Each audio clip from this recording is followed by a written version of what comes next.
Hello and welcome to the CNBC-TV18 special. I'm Shereen. Bhan. It is that time of the year when the world's top leaders, both from government and industry, gather at the World Economic Forum's annual summit in Davos. India has been making its presence felt over the last several years and increasingly on the promenade where not just the central government but many state governments are pitching their story to foreign investors. Domestic industry also representing India in Davos to take forward the growth story. Joining me today to talk about what the India story will be in Davos 2024 is Minister Smriti Irani, who will be at the Davos 2024. Also our Dinesh, President of the CII, and Chandrajit, Banerjee, DG at CII. Thank you very much for joining us here on CNBC-TV18. Mr. Irani, let me start by asking you, you were in Davos last year. How different is the story going to be from your perspective to investors? I think Davos last year was about healthcare. Davos last year was about how sustainability is the fulcrum of many in industry. Davos last year was also about the geopolitical headwinds that have become a challenge for many in economies, and how India has emerged as a nation that has fulfilled its promise on reform, but at the same time not in any way readjusted its economy so that its social sector infrastructure is in any way compromised with. Davos this year signals that this will be a conversation centered around technology. And again, as an Indian, I'm extremely proud that we have become one of the global hubs, not only for servicing technology, not only for innovation, but now many companies look at us as the future of technology and human capacity in collaboration with technology. So I think that will be the buzzword. Well, technology will certainly, along with AI, be the buzzword at Davos 2024. Dinesh, let's talk about the India pitch. We go in from a position of strength, given where we find ourselves as far as the economy is concerned. Geopolitical risks, of course, continue with the tensions in the Middle East flaring up. Last year, it was Ukraine.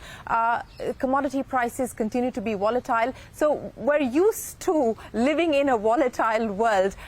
From an industry perspective, what's the hope? What's the expectation this time around? See, actually, if you really look at it, I think India has now really become a trusted partner in more than or many ways, right? First is from the industry perspective, which is where I think we are now become more integrated with global supply chains. The process had started earlier, but now we see the fruition of that. And second, from the aspect of the strategic and the geopolitical reasons. So I think if you look at it, India has arrived both from the credibility and the trust with which we can look at partnerships and approach. So the transition from incredible India to credible India? Actually, you have put the words exactly where we are looking at. So the theme for us for this year is to move from incredible India to the credible India, where we are going to be part of, I would call it, the trusted network of the world and trusted partners in every way which we can, including what the Honourable Minister mentioned. You know, CB, just to take that point forward, the credible India story is not just at the center. It's playing out across states. We've just seen what's happening in vibrant Gujarat with the kind of commitments that investors are making. We've seen what's happened in Tamil Nadu a few days earlier. Again, a similar story playing out there. And in many ways, this is really the story of India as the states rev up their engines of growth as well. So, as you said, that increasingly we have seen states' presence in Davos, and investment really comes into a state of India. And the next level of reforms, or even making processes, ease of doing business, all of that, a lot lies in the state. And some of the states have done indeed very well.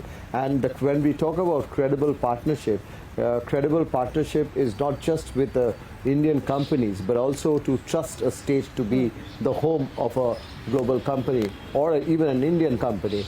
So I think the states are gearing up to with their stories, and some of these stories are indeed quite appealing. If you really look at how the infrastructure story of India, which was talked about last year very strongly, we see that happening so much in the states. We see certain reforms which are extremely important, which have been carried forward by the states. Power being a subject which is so much important for the states to take forward. So similarly, we see the states partnering more with the government. So the trust story between the states and the industry and the states and the world is something that, of course, we look at projecting where in the promenade.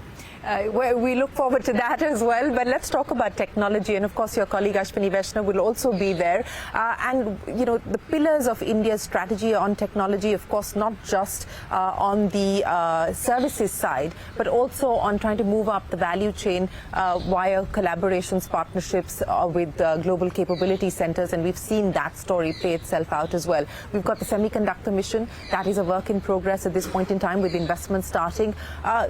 On that front, how confident and optimistic do you feel of being able to draw in incremental or fresh investment? I think that one of the hallmarks and the foundational needs of investment is stability, not only in policy but also the governance structure. Given how 2024 looks like from a general elections perspective, 40 general elections in different parts of the world, including ours. Well, from an Indian perspective, there is an expectation that there has to be a politically stable government which believes in reform, which believes in collaboration, though there is competition between states, as CB says, and the window to the world that India provides through the Modi government, I think is one of the biggest attractions as far as stability that the investor seeks. The other issue that needs, and you spoke about the GCC segment and its growth. Today, when we see close to 1,500 GCC centers that are working in India, they are not limited only to technology. There are GCCs that are dedicated to pharmaceuticals, to FMCG. So in terms of even the global capacity centers, we are not limiting our expertise or our R&D only to one segment of a growing economy globally. I also believe that if you look at, apart from what CB says, that the states are trying to reform, but look at the larger context of how the government has, let's say, reformed in the aviation sector. A segment like Udan, people presume that it's from the perspective of only the common citizen having aviation possibilities of travel. But if you look at and contextualize the GCC growth in India today, we have 1.6 million Indians who are working in those centers. And one of the biggest draws for Tier 2 cities to have a GCC center is the Udan Yojana. So that is not a happenstance. That was a very collaborative attempt of the government with states, but also a very calibrated, I think, approach. So even if we are growing as a segment of our economy from an R&D perspective, the fact that we can innovate frugally is also a buzzword, I think, across the world, given especially what we have done with space technology. So technology, be it AI or be it space, there isn't any corner that India is cutting. Yeah. In fact, if you look at AI, it is not only industrial growth or industrial capacities that we look at enhancement. Even from our education budget perspective, higher education in the last year's budget was directed to ensure that through a challenge method in collaboration with states, we provide now AI centers across the country, which means it is not a state that gets an AI center out of the pure demographic or geographical right to have such a center. It is how do you serve that center best and the student potential in that center best. And today I can proudly say that when we go to Davos, we will say there resolutely that we are one of the largest digitally skilled, digitally enabled communities and workforces in the world. So not only do we take our potential to innovate, not only do we take our potential to frugally research, but the fact that we can meet not only global standards, but have one of the largest labor forces in the world, which has shown that we meet international standards, I think is a big win for India. You know, speaking of wins or hoping for wins, the big hope is that this could perhaps be the big breakout year as far as Indian manufacturing is concerned. That diversification of supply chains has been a work in progress over the last 2 or 3 years and has picked up pace and has accelerated, especially in the past year.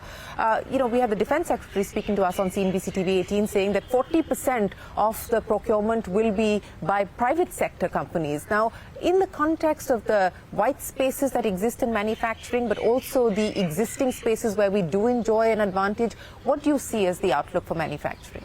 So I think there are 3 elements to this. One is people from the domestic story itself or the domestic growth itself.